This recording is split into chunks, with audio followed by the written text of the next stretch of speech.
अब आप ही से पहला सवाल सुनील सिंह यादव जी कर लेती हूं, क्योंकि सुनील सिंह साजन जी, आज दिलचस्प बात यह है कि योगी के जो तेवर दिख रहे हैं वो कह रहे हैं फियर जोन से हमने इसको फेथ जोन बना दिया है, राष्ट्रगान राष्ट्रगीत गाना ही पड़ेगा अगर इंडिया में रहना है। क्या गलत कह रहे हैं? देखिए अंजना जी, राष्ट्रगान या राष्ट्रगीत पर कोई सवाल इस देश में नहीं है। असली बात जो उन्होंने कही या आपने ओपनिंग में कही कि योगी जी हिंदुत्व के एजेंडे पर लड़ेंगे। उत्तर प्रदेश के मुख्यमंत्री का हिंदुत्व क्या है? शंकराचार्य का अपमान?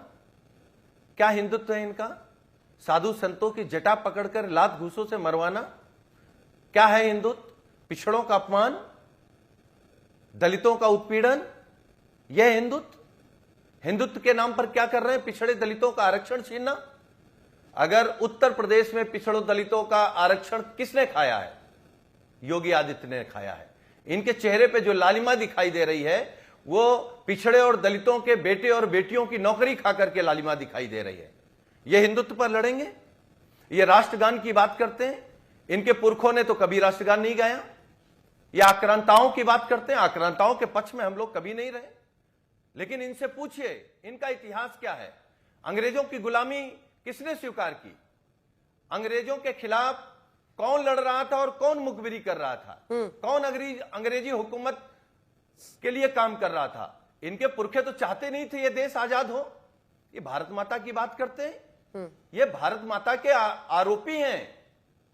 भारत माता इनको कभी माफ नहीं करेंगी। अच्छा। ये तो भारत माता की बेड़ियों की आजादी कभी चाहते ही नहीं थे इनके पुरखे। ये लोग हिंदुत्व की बात कर रहे हैं, ये लोग राष्ट्र की बात कर रहे हैं।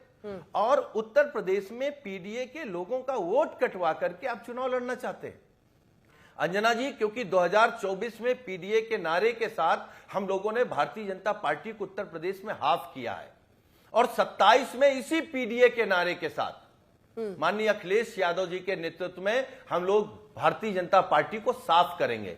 तो ये योगी जी का डर बता रहा है। उनकी भाषा लगती है कि वो साधु संत हैं। उनकी भाषा से लगता है कि वो योगी हैं। नेता विरोधी दल माता प्रसाद पांडे की धर्म पत्नी को बुढ़िया कह रहे हैं। ये एक साधु संत या एक संवैधानिक पद पर बैठे व्यक्ति की भाषा हो सकती है? इनकी भाषा, बीजेपी वाले जब आएंगे तो इसका जवाब देंगे। इंतजार है, गौरव भाटिया जुड़ेंगे, वो इसका जवाब देंगे। लेकिन वंदे मातरम को लेकर जो वो कह रहे हैं वो वोट के लिए कह रहे हैं क्या फैज खान साहब? बिस्मिल्लाहिर्रहमानिर्रहीम रब्बिश रह ली सदरी व यस्सिर ली अमरी वाहलुल उक़दतम मिन लिसानी यफ़क़हू क़ौली। बिरादरान हिंद, अस्सलाम वालेकुम रहमतुल्लाहि व बरकातहू। जय हिंद, भारत माता की जय। अंजना जी देखिए, 1874 में ये गीत लिखा गया था और 1875 में बंग दर्शन पत्रिका में ये गीत प्रकाशित हुआ था। अब इस गीत को 100-150 वर्ष हो गए हैं। अब संयोग से चूंकि 150 वर्ष हुए हैं और इस पर ये सारी बात चालू हुई है, तो इसको किसी चुनाव से जोड़ना, चुनावी राजनीति से जोड़ना बिल्कुल गलत है। वंदे मातरम ही वो एकमात्र गीत है, ध्यान से सुनिएगा, वंदे मातरम ही वो एकमात्र गीत है जो भारत राष्ट्र की राष्ट्रीयता को पूरी तरीके से व्यक्त करने में सक्षम है। यानी कश्मीर से कन्याकुमारी तक, उत्तर से लेकर दक्षिण तक, पूर्व से लेकर पश्चिम तक भारत की मूल राष्ट्रीयता केवल वंदे मातरम गीत व्यक्त करता है। ये किसी पंथ का नहीं, ये किसी समुदाय का नहीं, ये किसी संप्रदाय, जाति या नस्ल का गीत नहीं है, पूरी भारत और भारतीयता का गीत है। इसलिए हर भारतीय को इसे स्वीकार करना चाहिए। और खासतौर से अंजना जी, चूंकि मैं मोहम्मद फैज खान एक भारतीय मुस्लिम हूं, अपने तमाम मुस्लिम भाइयों से गुजारिश करता हूं कि किसी भी कट्टरपंथी मौलाना, किसी भी कट्टरपंथी पार्टी और तथाकथित धर्मनिरपेक्ष दलों के बहकावे में ना आए और वंदे मातरम पूरा गाएं। इससे किसी भी तरीके से धार्मिक आस्था, धार्मिक भावना आहत नहीं होती है और ये चुनाव की राजनीति के लिए नहीं है। मैं अच्छे से जानता हूं योगी आदित्यनाथ जी एक संत है, उनके हृदय में गो माता का प्रेम भी बसता है, भारत माता का प्रेम भी बसता है और गंगा माता का प्रेम भी बसता है। और वो ये बात पहले भी कह चुके हैं कि यदि गो माता, गंगा माता या भारत माता के लिए पद में रहना हो तो पद में रहूंगा, पद को त्यागना हो तो पद को त्यागूंगा। ठीक है सुरेंद्र जी, आपका रिएक्शन इस पर? वो फेथ जोन की व्याख्या कर रहे थे सुरेंद्र राजपूत जी। अब वो फेथ जोन की व्याख्या कर रहे हैं या फेक जोन की व्याख्या कर रहे हैं, ये देखना पड़ेगा अंजना जी, और ऐसा हो क्यों रहा है।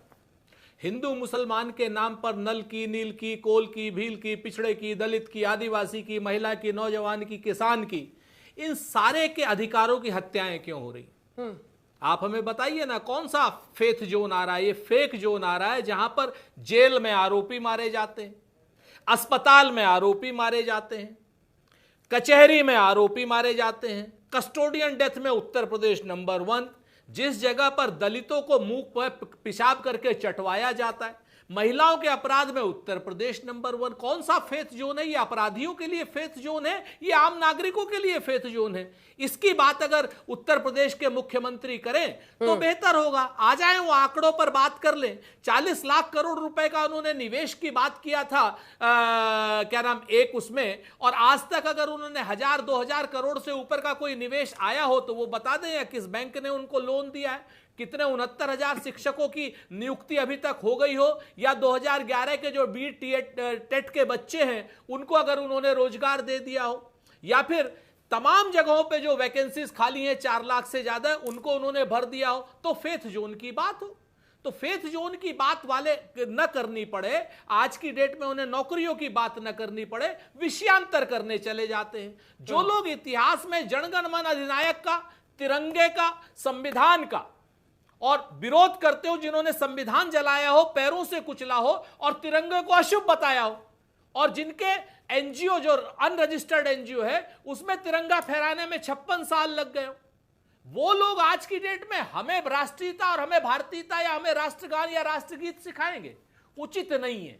इसीलिए ये लोग कहीं ना कहीं आकर के सिर्फ और सिर्फ धंधे और चंदे की राजनीति करने के लिए ये सारी बातें करते हैं, ताकि लोग मुख्य विषयों पर ना आ पाए। चलिए ठीक है, इंतजार है अभी भी गौरव भाटिया का, भारतीय जनता पार्टी अपना पक्ष रखे। फैज खान साहब, छोटा सा जवाब में जाऊंगी सीधा वारिस जी के पास। अंजना जी, बार बार वही प्रश्न कि तिरंगा झंडा नहीं फहराया गया, तिरंगा झंडा। अरे भाई, 2002 तक आप लोगों ने तिरंगे झंडे फहराने को दंडनीय अपराध बना के रखा था। यदि प्राइवेट व्यक्ति, प्राइवेट संस्था कोई अपने घर में यदि झंडा फहरा ले, 2002 में नवीन जिंदल जी ने सुप्रीम कोर्ट से केस लड़कर आम नागरिक को यह अधिकार दिलाया कि आप अपने घर में तिरंगा झंडा फहरा सकते हैं। कांग्रेस पार्टी उनके पूर्वजों से और वर्तमान से पूछना चाहता हूं, आपने किस अधिकार के तहत आम नागरिक के लिए तिरंगा झंडा प्रतिबंधित रखा? सुरेंद्र जी, छोटा सा जवाब। जी, दो चीजें हैं अंजना जी, बड़ी अच्छी क्वेश्चन कर रहे हैं। ये भारत के संविधान को कांग्रेस से जोड़ दे रहे हैं। इसका मतलब ये है कि ये मानते हैं कि भारतीय जनता पार्टी, जनसंघ, ये सब संविधान के विरोधी थे और कांग्रेस ने बाबा साहब अंबेडकर के साथ मिलकर के ये संविधान बनाया था। हम फैज साहब का धन्यवाद देते हैं। आज की डेट में व्यक्तिगत घर पे तिरंगा फहराने का जो वो था, बिल्कुल सच है। हमारे नवीन जिंदल थे उस वक्त, आज की डेट में भाजपा के सांसद हो गए हैं, वो उस समय कांग्रेस के सांसद थे, उन्होंने सबको ये हक दिलाया। लेकिन व्यक्तिगत घरों में, कार्यालयों में तो तब भी तिरंगा झंडा एक नियम के साथ लगता था और तमाम कार्यालयों में लगता था। एक सिर्फ अनरजिस्टर्ड ऑर्गेनाइजेशन आरएसएस ऐसी थी जिसको प्रधानमंत्री स्वयं नरेंद्र मोदी जी कहते हैं कि विश्व की सबसे बड़ी एनजीओ, तो वो एकमात्र ऐसी थी जो न तिरंगे को मानती थी, तिरंगे का अपमान करती थी, पैरों से कुचलती थी, गुरु गोवलकर के समय में भी और क्या नाम हेगड़ेवार जी के समय में भी, और इसके बाद उन्होंने क्या नाम संविधान को भी जलाया है। ये मैं आपके विवेक पर छोड़ती हूं कि क्या आपको लगता है आरएसएस के खिलाफ बोलकर आप बीजेपी को हरा लेंगे, लेकिन ये भी देखना होगा कि आज अगर वंदे मातरम की माँ दुर्गा से लेकर सबकी लाइनें जो हटा दी गई थी उसको वो वापस कह रहे हैं कि अब ये भी गाना होगा। मैं लौट रही हूँ, गौरव भाटिया आ गए हैं तो अब उनको भी मौका मिलना चाहिए, वो डिफेंड करें। जो सुरेंद्र जी ने मुझे नहीं पता कि आप सुन पा रहे थे या नहीं पा रहे थे, या फिर क्यों आप इतने लेट आए हैं बहस में, लेकिन मैं चाहती हूँ कि आप सवालों का जवाब दें। 2-3 बड़ी बातें जो कही गई हैं उसमें यही कहा जा रहा है कि आप लोग पाखंड कर रहे हैं राष्ट्रभक्ति का, और अगर योगी आदित्यनाथ ये सिखा रहे हैं कि हम फियर जोन से फेथ जोन में बदल दिए गए हैं, तो वो कह रहे हैं कि सनातन के अपमानीय। यहां तक कह रहे थे मिस्टर सुनील कि योगी जी को संत थोड़ी लगते हैं।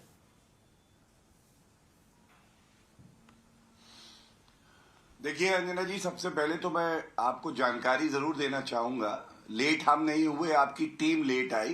पिछले 15 मिनट से पैच करने का प्रयास कर रही थी। मैं सुन रहा था डिबेट को, ये अच्छी बात है और मैं उत्तर देने का प्रयास करूंगा।